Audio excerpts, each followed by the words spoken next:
everyone. Today I'm at the Celebrity Connected Gifting Suite honoring the Academy Awards with Asha Bromfield.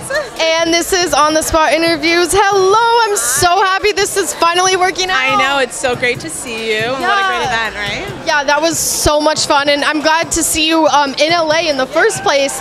Did you come out just for awards weekend? Or? Yeah, well, I'm here for pilot season, so I've just been auditioning like crazy, so it's been really great. It's been super busy, and it's been a great time. Definitely, yeah. Well, obviously, it's been great to see you in Riverdale, so I know that your character gained some more traction, more lines this past season, which was great to see. You were very sassy at one point. Is it hard to act like that? I've always wondered that. You know what? I wouldn't say hard, but I mean, it's definitely been a journey with the Pussycats. I think they've dealt with a lot of frustration within the group, within each other. So I think like the frustration that I expressed towards Josie, it probably was pretty deep rooted. I think the cats had been taking her smack for a long time. Yeah, and the viewers for that matter. I'm like, she's so cute, but don't let that like cuteness fool you, right? Those claws. The claws come out, right? Totally. And what I think is so cool about Josie and the Pussycats, there is so many underlying lines about representation within the female African American community. Like that one line where Josie's like, we're called the Pussycats because we have to claw our way into the areas that like Archie can just get into. So was that intentional, or how did you guys feel about getting that type of representation? Of course. Well, I think definitely on the writer's part, it was super intentional from my understanding that from the beginning they wanted it to be a diverse group of girls. I mean, it's no secret that the Pussycats have been, you know, extremely underrepresented within the show.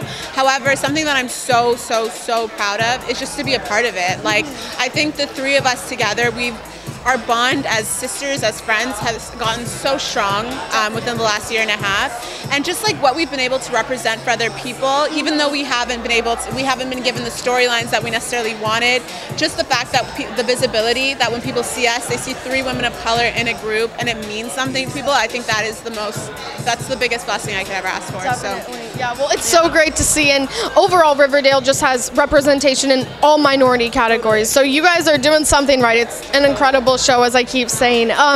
So as you mentioned, it is pilot season. Are we on the tail end of it? We kind of remember. You know what? It was like the middle of it last week, so we're kind of like leaving the middle, so we're heading towards the tail. Okay, I was gonna say, for some reason I always associate it with like February, and we're in March now, barely. Yeah. Okay. Yeah. Sometimes it picks up at the end of February, so it's been good. Okay, nice. You learn something new every day. So I'm assuming you can't necessarily tell us the shows you did audition for or have coming up, but going off of that, what's your dream show to be on? You know what? I wouldn't necessarily say a dream show, but I just love to do some stronger roles, represent for people who are kind of like me, and I would love to do something kind of related to my heritage. I'm a Jamaican Canadian actress, and I would love to play a role where I get to use that. I may be hinting at something. We'll see. Who knows?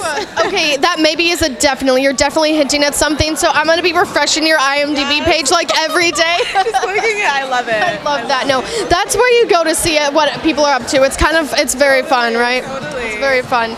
And obviously you've gained some traction on Instagram as well and Twitter. So is there any comment? Because I feel like a lot of times, like with a show like Riverdale that has such a heavy focus on the millennial audience, like you guys get the same questions all the time in the comments. Is there any that like you get asked all the time, and then one that you just want to answer but no one asks you? I mean, I think the question I get asked all the time is, when are you going to get more lines? Where are the Pussycats? But that's pretty standard.